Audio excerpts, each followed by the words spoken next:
और इस वक्त एक बड़ी खबर मिल रही है। मुख्यमंत्री तीरथ सिंह रावत की एक बार फिर से जुबान फिसल गई है। जी हां, भारत को अमेरिका का गुलाम उन्होंने बता दिया है।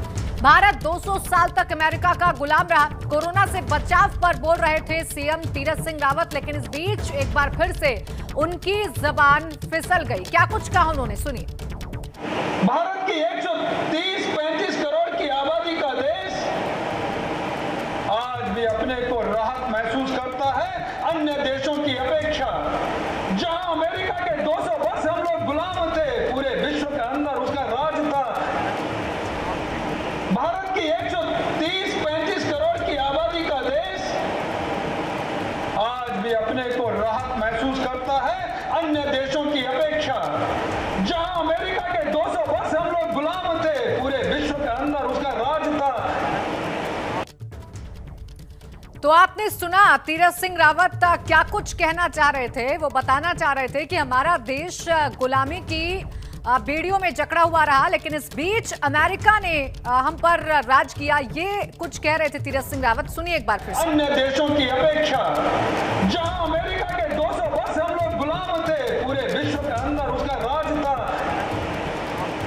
भारत की 130-135 करोड़ की आबादी का देश आज भी अपने को राहत महसूस करता है अन्य देशों की अपेक्षा। जहां अमेरिका के 200 वर्ष हम लोग गुलाम थे, पूरे विश्व के अंदर उसका राज था। और हमारे संवाददाता दानिश जुड़ गए ज्यादा जानकारी के साथ। दानिश, कौन से इतिहास का पाठ मुख्यमंत्री तीरथ सिंह रावत पढ़ाने की कोशिश कर रहे थे? बिल्कुल, देखिए प्राची, मैं आपको बता दूं, मुख्यमंत्री यहाँ पर वन विभाग के कार्यक्रम में लोगों को संबोधित करते हुए इस तरह से एक बयान उनका सामने आया है, जहाँ पर उन्होंने कहा है कि भारत 200 साल अमेरिका का गुलाम रहा और आज अमेरिका की हालत काफी खराब हो चुकी है और भारत उन्नति के नए आयाम तय कर रहा है। इस तरह का बयान तीरथ सिंह रावत के मुंह से सुन के लोग भी अचंभे में पड़ गए कि आखिर मुख्यमंत्री कौन सा इतिहास लोगों को सुना रहे हैं। इस पूरे मामले को लेकर के खुद उन्हीं के पार्टी के कुछ लोग भी सख्ते में आ गए जिस वक्त तीरथ सिंह रावत का यह बयान सामने आया। जी प्राची। बिल्कुल दानिश, देखिए बयान सामने आ गया है और सुर्खियां बटोर रहा है। इसके बाद क्या कुछ प्रतिक्रिया सामने आई है मुख्यमंत्री की तरफ से? बिल्कुल, देखिए प्राची, मैं आपको बता दूं, मुख्यमंत्री से जब इस बाबत पूछा गया तो मुख्यमंत्री ने कोई भी जवाब देने से साफ इनकार कर दिया, क्योंकि उनको यहां से दिल्ली के लिए रवाना होना था। उनकी कल मुख्यमंत्री की मुलाकात प्रधानमंत्री से होनी है, जिसको लेकर के वो जल्दबाजी में थे। उन्होंने मीडिया से बात करने से साफ इनकार कर दिया, बल्कि उन्होंने मीडिया को अपने करीब भी नहीं आने दिया। इस बयान के बाद शायद उनको भी इस बात का एहसास हो गया था कि उनके मुंह से कुछ ऐसी बातें निकल गई हैं जो कल की मीडिया की सुर्खियां बनने वाली हैं। जी प्राची। बिल्कुल दानिश, देखिए एक तरफ नया मुख्यमंत्री बने हैं तीरथ सिंह रावत, इस बीच 2 बार ऐसे बयान दे चुके हैं जिन्होंने सुर्खियां बटोरी है। पहले जींस को लेकर बवाल हुआ और अब भारत के इतिहास को लेकर ऐसा बयान दिया है मुख्यमंत्री ने।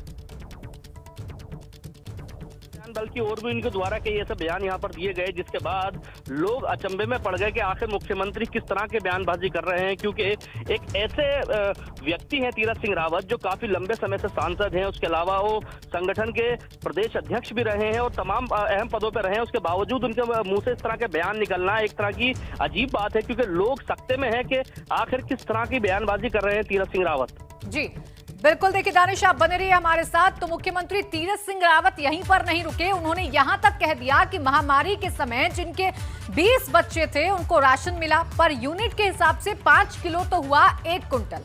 जिनके 2 बच्चे थे उनको मिला 10 किलो। तो गलती किसकी है? बच्चे जिसने ज्यादा पैदा किए उसे ज्यादा मिला, जिसने कम किए उसे कम मिला। और हर घर में पर यूनिट 5 किलो राशन देने का काम किया।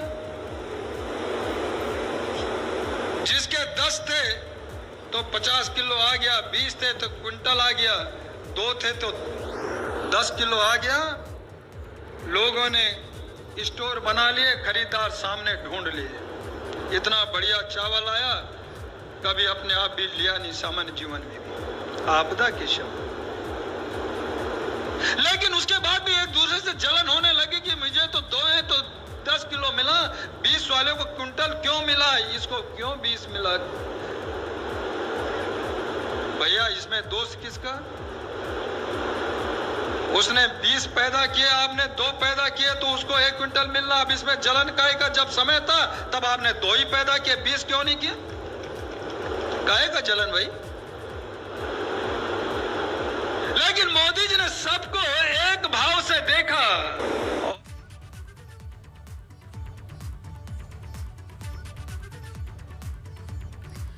और इस पर बात करने के लिए हमारे साथ कांग्रेस प्रदेश उपाध्यक्ष सूर्यकांत धस्माना जुड़ गए फोन लाइन पर। स्वागत है सूर्यकांत धस्माना जी आपका एबीपी गंगा पर। एक के बाद एक मुख्यमंत्री तीरथ सिंह रावत के बयान सामने आ रहे हैं जिन पर विवाद भी खड़ा हो रहा है, क्या आपकी प्रतिक्रिया इस पर? प्रतिक्रिया तो हम दे ही देंगे, लेकिन मुझे लगता है कंपटीशन कर रहे हैं त्रिवेंद्र सिंह रावत से। उन्होंने जो बैटिंग करी थी धुआंधार, जिसमें उन्होंने बताया था कि गाय ऑक्सीजन छोड़ती है रात को भी दिन में भी, और उसके बाद जिस प्रकार से तीरथ सिंह जी पहले एक महिला की वेशभूषा के ऊपर जो नीचे पैर से लेकर के पूरे बदन का स्कैन उन्होंने करा और उसके बाद उसका विवरण अपने सार्वजनिक भाषण में किया। और अब इससे ज्यादा शर्मनाक बात क्या हो सकती है कि वो सार्वजनिक मंच में भाषण दे रहे हैं और ये लोगों से पूछ रहे हैं कि तुमने 2 ही बच्चे पैदा क्यों किए, 20 क्यों नहीं किए। क्या होगा इस देश का, क्या होगा इस उत्तराखंड प्रदेश का, जहां एक से बढ़कर एक मुख्यमंत्री भारतीय जनता पार्टी ने इस प्रदेश की जनता को तोहफे में दिए हैं इस बात के लिए कि यहाँ की जनता ने 57 विधायक देकर के उनको प्रचंड बहुमत देकर के यहाँ की सत्ता सौंपी। इससे ज्यादा शर्मनाक बात हो नहीं सकती। मैं समझता हूं कि मोदी जी को भी शर्म से गर्दन झुकानी चाहिए, अमित शाह जी को भी और नड्डा जी को भी, जिन्होंने इतने बड़े बड़े तोहफे, क्योंकि इसलिए कह रहा हूं मोदी जी का नाम और नड्डा जी का और अमित शाह का इसलिए जिक्र कर रहा हूं कि इस राज्य में आधा दर्जन रैली करी थी मोदी जी ने। डबल इंजन की सरकार दो, डबल इंजन की सरकार दो, विकास होगा, रोजगार मिलेगा, राज्य में गरीबी हटेगी। प्राची, इससे ज्यादा शर्मनाक बात नहीं हो सकती। मेरा तो खुद बहुत ज्यादा इस बात से मन दुखी है कि राज्य के मुख्यमंत्री why he is putting his foot in his mouth, क्यों अपना पैर अपने मुंह में डाल रहे हैं, किस तरह के बयान दे रहे हैं। मुख्यमंत्री को ये सोचना चाहिए 26% बेरोजगारी दर हो गई है, राज्य पूरे देश में सबसे पहले पायदान में बेरोजगारी पे है, उसके ऊपर बात करें।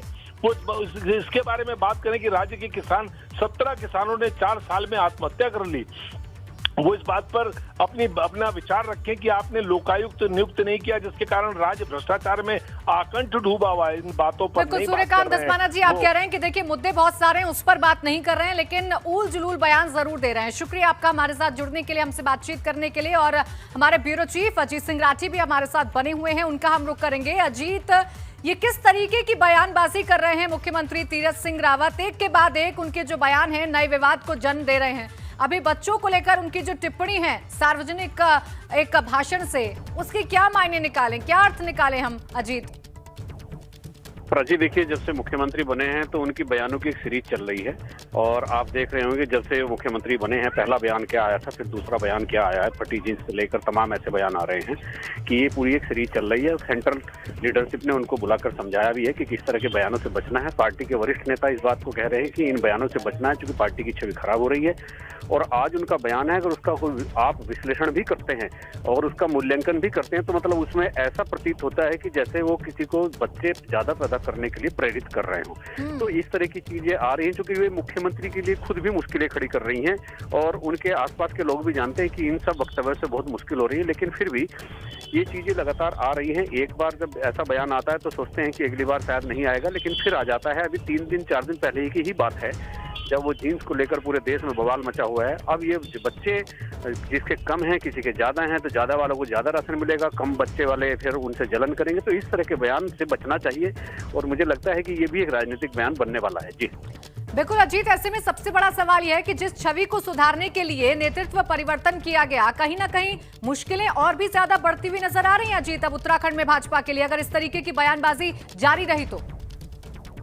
हाँ, देखिए प्राची, ऐसा होता है कि जनरल तौर पर हम नेचुरल तौर पर भी हम ये होता कि कहते आए हैं, सुनते आए हैं कि जो चला गया वो लोग उसे अच्छा कहने लगते हैं। तो अब वही स्थिति धीरे धीरे बनती जा रही है कि जो नए मुख्यमंत्री आए हैं उनके बयानों से लोग आज ही जा जाएंगे और कहेंगे कि इनसे तो अच्छे त्रिवेंद्र सिंह रावत ही थे। जबकि हमारे सर्वे में लोगों ने बताया है, 70% लोगों ने कहा है कि त्रिवेंद्र रावत का जाना ठीक था, ये उनको हटाने का फैसला बहुत ही उचित है।